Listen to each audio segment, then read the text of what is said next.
Bengali প্রবন্ধ Isaac নিউটনের জীবন। তোমরা সবাই মন দিয়ে শোনো আর লিখে রাখো, আর তোমরা সবাই লাইক অ্যান্ড সাবস্ক্রাইবটা দিয়ে দাও। তোমরা সবাই লাইক অ্যান্ড সাবস্ক্রাইবটা দিয়ে দাও, দিয়ে তোমরা শোনো। বেঙ্গলি প্রবন্ধ লিখতে দেওয়া হয়েছে ধরো আইজ্যাক নিউটনের সম্বন্ধে, আইজ্যাক নিউটনের জীবন। এই প্রবন্ধটিতে স্যার আইজ্যাক নিউটনের জীবনী বিস্তারিতভাবে লেখা হয়েছে। আইজ্যাক নিউটন ক্যালকুলাস, অভিকর্ষ, আলোকবিদ্যা, স্থিতি ও গতিবিদ্যা সহ বিজ্ঞানের বিভিন্ন শাখায় তার মৌলিক ও যুগান্তকারী অবদান রয়েছে। প্রাথমিক জীবন। আধুনিক বর্ষপঞ্জি অনুসারে 1643 খ্রিস্টাব্দের 4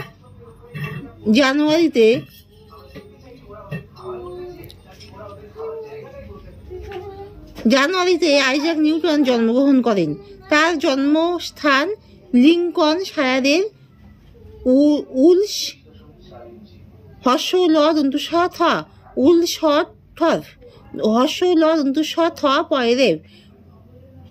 উলসথর্প ম্যানর অঞ্চলটি উলসথর্প বাই কোলস্টার ওয়ার্থের মধ্যে অবস্থিত। নিউটনের যখন জন্ম হয় তখনও ইংল্যান্ডের সমসাময়িক কালের আধুনিকতম প্যাপাল বর্ষপঞ্জির ব্যবহার শুরু হয়নি, তাই তার জন্মের তারিখ নিবন্ধন করা হয়েছিল 1642 সনের ক্রিসমাস দিবস হিসেবে। তিনি তার পিতা আইজ্যাকের মৃত্যুর 3 মাস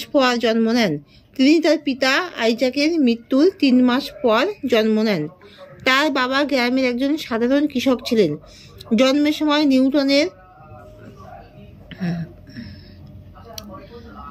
নিউটনের আকার আকৃতি ছিল খুবই ছোট। তার মা হানাহ এইসকফ প্রায় বলতেন, ছোট্টবেলার সেই নিউটনকে অনায়াসে একটি কোয়ার্ট মগের ভিতর ঢুকিয়ে দেওয়া যেত।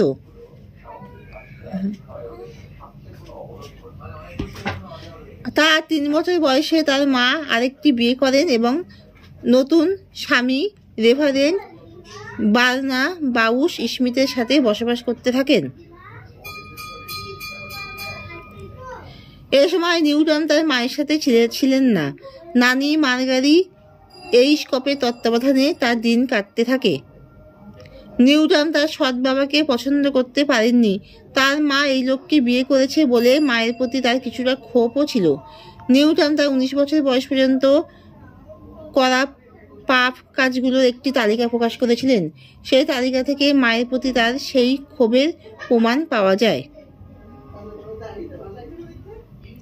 তালিকা লেখা ছিল, আমার বাবা ও মাকে এই বলে ভয় দেখানো যে আমি তাদের থাকবার ঘর জ্বালিয়ে দেব।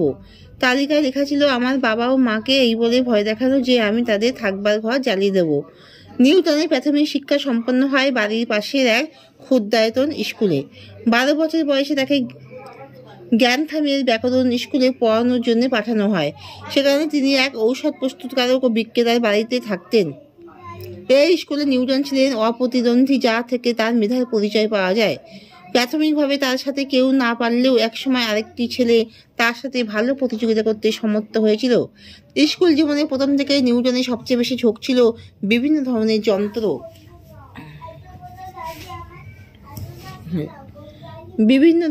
যন্ত্র তৈরির প্রতি। সেই বয়সেই তিনি উইল্ড মিল, ঘুড়ি এবং সানডায়াল তৈরি করেছিলেন। এছাড়া তার গুরুত্বপূর্ণ নির্মাণ ছিল একটি 4 চাকার বাহন, যা আরোহী নিজেই টেনে চালাতে পারতেন। 1656 খ্রিস্টাব্দে নিউটনের সৎ বাবা মারা যান। এরপর তার মা উলসথর্পে ফিরে এসে তাকে স্কুল থেকে ছাড়িয়ে নিয়ে আসেন। উদ্দেশ্য ছিল বাড়িতে ক্ষেত খামারের কাজ শিখিয়ে ভবিষ্যতের বন্দোবস্ত করে দেওয়া। কিন্তু সত্ত্বরে তিনি বুঝতে পারেন যে খামারের কাজের দিকে নিউটনের কোনো ঝোঁক নেই। নিউটনের চাচা ছিলেন বার্টন কোকলিসের রেক্টর। এই চাচার উপদেশ শুনেই পরিবার থেকে তাকে কেমব্রিজের ট্রিনিটি কলেজে পড়াশোনার জন্য পাঠানো হয়। নিউটন ট্রিনিটি কলেজ থেকে 1661 সালে ম্যাট্রিকুলেশন পাশ করেন। কলেজে অধ্যয়ন করে তিনি তার পড়াশোনার খরচ চালানোর জন্য কলেজের বিভিন্ন স্থানে ভিত্তির কাজ করতেন। ছাত্র হিসেবে বড় কোনো কিছু তিনি করেছেন বলে ট্রিনিটি কলেজে কোনো দলিলপত্র লেখা নেই। তবে জানা যায় তিনি মূলত গণিত ও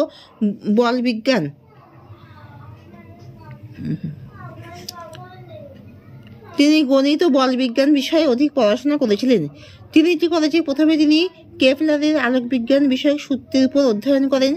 এরপর অবশ্য তিনি ইউক্লিডের জ্যামিতির প্রতি মনোনিবেশ করেন, কারণ মেলা থেকে কেনা জ্যোতিষশাস্ত্রের একটি বইয়ের উল্লেখিত বেশ কিছু রেখাচিত্র তিনি বুঝতে পারছিলেন না। এগুলো বোঝার জন্য ইউক্লিডের জ্যামিতি জানা থাকাটা আবশ্যক ছিল। তা সত্ত্বেও নিউটন বইটির কিছুই বুঝতে পারছিলেন না। এতে ক্ষুব্ধ হয়ে তিনি এটি অকিঞ্চিৎকর বই হিসেবে সরিয়ে রাখেন।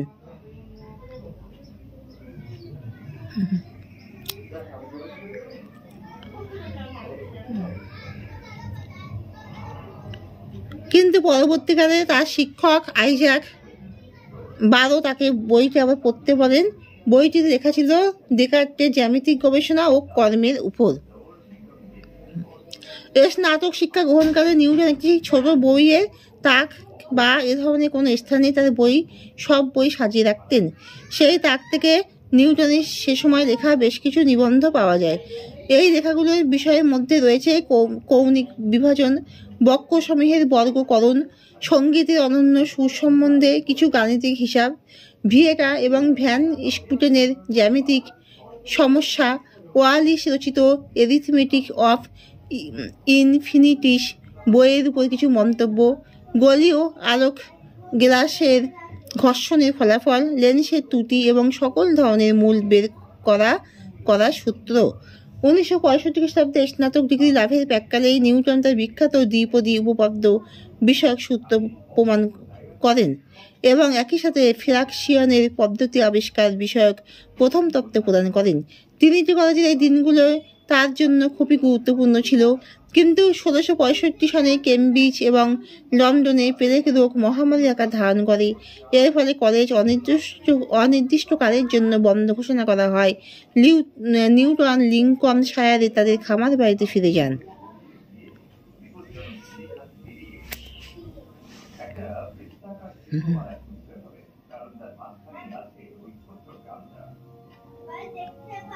লিঙ্কনশায়ারে গবেষণার কাজ উলস্থল ফিরে এসেও নিউটন থেমে থাকেননি। সেখানে মূলত রাসায়নিক ও আলোকবিজ্ঞান বিষয়ের উপর বিভিন্ন পরীক্ষা চালিয়ে যেতে থাকেন এবং একই সাথে চলতে থাকে তার গাণিতিক অনুধ্যানের প্রকল্পসমূহ। নিউটন তার মহাকর্ষ তত্ত্ব আবিষ্কার বিষয়ক দিনপঞ্জির সূচনা চিহ্নিত করেছিলেন। এই 1766 সনকেই যে সনে তাকে ট্রিনিটি কলেজ ছেড়ে যেতে হয়েছিল। একই সময় তিনি আলোকবিজ্ঞান বিষয়ে তার একটি মৌলিক পরীক্ষণের কাজ সম্পন্ন করেন। এই পরীক্ষণের মাধ্যমে তিনি সাদা আলোর গাঠনিক অংশসমূহ আবিষ্কারে সক্ষম হন।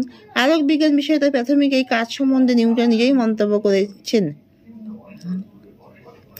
আলোকবিজ্ঞান বিষয়ে গবেষণা 1667 সনে ট্রিনিটি কলেজে পুনরায় খোলা হয়। এবার কলেজ নিউটনকে ফেলো নির্বাচিত করে এবং এর 2 বছর পর অর্থাৎ তার 27তম জন্মদিনে কিছুদিন আগে তিনি সেখানকার গণিত বিভাগের লুকাসিয়ান অধ্যাপক নিযুক্ত হন।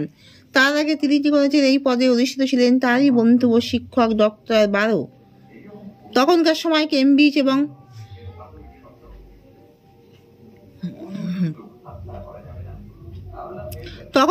কেমব্রিজ এবং অক্সফোর্ড বিশ্ববিদ্যালয়ে ফেলো হতে হলে কাউকে অবশ্যই প্রতিষ্ঠিত অ্যাঙ্গলিকান ধর্মপ্রচারক হতে হতো। আবার লুকাসিয়ান অধ্যাপকদের চার্চের সাথে যোগাযোগ থাকা নিষিদ্ধ ছিল, কারণ তা বৈজ্ঞানিক গবেষণায় ক্ষতি করতে পারে। নিউটন লুকাসিয়ান অধ্যাপক হওয়ার সময় এই সত্য থেকে নিজে অব্যাহতি চান। তখনকার রাজা চার্লস II তার দাবি মেনে নিয়ে তাকে অধ্যাপক হিসেবে নিযুক্ত করেন। এতে অ্যাঙ্গলিকানদের সাথে নিউটনের ধর্মীয় চিন্তাধারার বিরোধের অবসান হয়। এরই মধ্যে 1668 খ্রিস্টাব্দে নিউটন একটি প্রতিফলন দূরবীক্ষণ যন্ত্র তৈরি করে ফেলেছিলেন। 1671 সনের ডিসেম্বরে নিউটন দ্বিতীয় আরেকটি দূরবীক্ষণ তৈরি করে রয়্যাল সোসাইটিকে উপহার দেন। এর 2 মাস পর রয়্যাল সোসাইটির একজন ফেলো হিসেবে তিনি আলো সম্বন্ধে তার আবিষ্কার সমূহ প্রচার করেন এবং এর মাধ্যমে আলো সম্বন্ধে একটি বিতর্কের সূচনা করেন। অনেক বছর ধরে এই বিতর্ক অব্যাহত ছিল।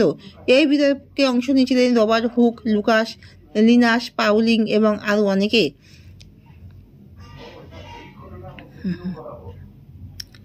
1684 সনে পূর্ব নিউটন মহাকর্ষ সম্বন্ধে তার গবেষণা কর্মগুলো প্রকাশের তেমন কোনো তাগিদ অনুভব করেননি।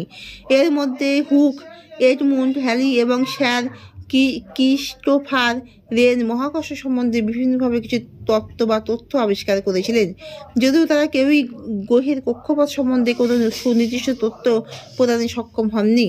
ওই বছর বিজ্ঞানী এডমুন্ড হ্যালি এ বিষয়ে সম্বন্ধে নিউটনের সাথে কথা বলেন এবং এই দেখে অবাক হন যে নিউটন বিষয়টি এতদিনে সমাধান করে ফেলেছেন। নিউটন হ্যালির কাছে 4টি উপপাদ্য এবং 7টি সমস্যা প্রস্তাব করেন, যেগুলো তার গবেষণা কাজের মূল অংশ হিসেবে চিহ্নিত হয়ে আসছে। 1685 থেকে 1686 সালের মধ্যে প্রায় 17-18 মাস জুড়ে তার লেখা সবচেয়ে বিখ্যাত গ্রন্থ তথা ফিলোসফিয়া ন্যাচারালিস প্রিন্সিপিয়া ম্যাথামেটিকা রচনা করেন, যার ইংরেজি নাম দেওয়া হয় mathematical principles of natural philosophy. এই গ্রন্থের 3টি অংশ রয়েছে। নিউটন তৃতীয় অংশটিকে সংক্ষিপ্ত করতে চেয়েছিলেন, কিন্তু হ্যালি তাকে তৃতীয় অংশটি বিস্তৃতভাবে লেখার ব্যাপারে উৎসাহিত করেন। প্রিন্সিপিয়া গ্রন্থে উল্লেখিত মূল নীতিসমূহ নিয়ে কাজ করার সময় নিউটন বিশ্ববিদ্যালয় কার্যাবলীতে আরও সক্রিয় হয়ে ওঠেন। এ সময় রাজা জেমস II বিশ্ববিদ্যালয়ের সর্বময় কর্তৃত্ব এবং আনুগত্যের শপথ অস্বীকার করার সিদ্ধান্ত গ্রহণ করেন।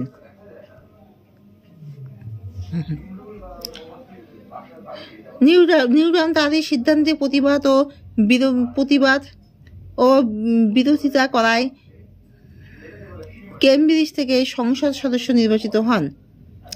রাজনীতির কাজ শেষে যখন তিনি পুনরায় বিশ্ববিদ্যালয়ে ফিরে আসেন, তখন গুরুতর অসুস্থ হয়ে পড়েন।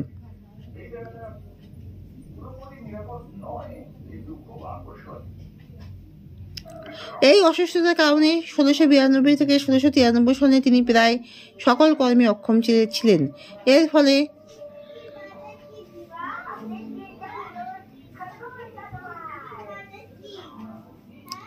তিনি সকল কর্মে এই সময় অক্ষম ছিলেন। এর ফলে তার সহকর্মী বন্ধু বান্ধবের সাথে প্রভূত উদ্বেগের সৃষ্টি হয়েছিল। রোগ থেকে আরোগ্য লাভের পর তিনি বিশ্ববিদ্যালয় ত্যাগ করে সরকারের জন্য কাজ শুরু করেন। তার রোগ থেকে আরোগ্য লাভের পর তিনি বিশ্ববিদ্যালয় থেকে সরে গিয়ে তিনি সরকারের জন্য কাজ শুরু করেন। তার বন্ধু লর্ড রেন এবং লর্ড হ্যালিফ্যাক্সের সহযোগিতা তিনি প্রথমে 1695 সালে ইংল্যান্ডের সরকারের ওয়ার্ডেন অফ দ্য মিন্ট এবং পরবর্তীতে মাস্টার অফ দ্য মিন্ট পদে অধিষ্ঠিত হন। জীবনের প্রথম ভাগ থেকে নিউটন ধর্মতত্ত্ব বিষয়ে পড়াশোনা করে আগ্রহ পেতেন। 1690 সনের আগে থেকে তিনি ধর্মীয় ভবিষ্যৎবাণী নিয়ে পড়াশোনা শুরু করেন। সে সময় তিনি লোকের কাছে লেখা পত্রে এই সম্বন্ধে বিস্তারিত বর্ণনা দেন। জীবনের শেষ 30 বছর নিউটন গাণিতিক মূলনীতি সময়ের উপর খুব কমই মৌলিক অবদান রাখতে পেরেছেন, কিন্তু এ বিষয়ে তার উৎসাহ এবং দক্ষতার কোনো অভাব ছিল না। 1696 সালে তিনি এক রাতে একটি গাণিতিক সমস্যার সমাধান করে ফেলেন। এই সমস্যাটি বার্নলি একটি প্রতিযোগিতায় প্রস্তাব করেছিলেন এবং এর সমাধানের সময় বরাদ্দ ছিল 6 মাস। আবার 1716 সালে তিনি মাত্র কয়েক ঘন্টা একটি সমস্যার সমাধান করে ফেলেন। বিজ্ঞানী লিবনিজ এই সমস্যাটিকে ইংরেজ বিশেষজ্ঞদের জন্য রোমহর্ষক এবং দুঃসাধ্য বলে উল্লেখ করেছেন। এই সময় 2টি বিষয়ে তিনি বেশ উদ্বিগ্ন ছিলেন। একটি হলো তার কিছু জ্যোতির্বিজ্ঞানিক আবিষ্কার জ্যোতির্বিজ্ঞানী রয়েলের পর্যবেক্ষণের সাথে খাপ খায়নি, এর নিয়ে একটি বিতর্ক ছিল। অন্যটি হলো ক্যালকুলাস আবিষ্কার নিয়ে লিবনিজের সাথে বিরোধ।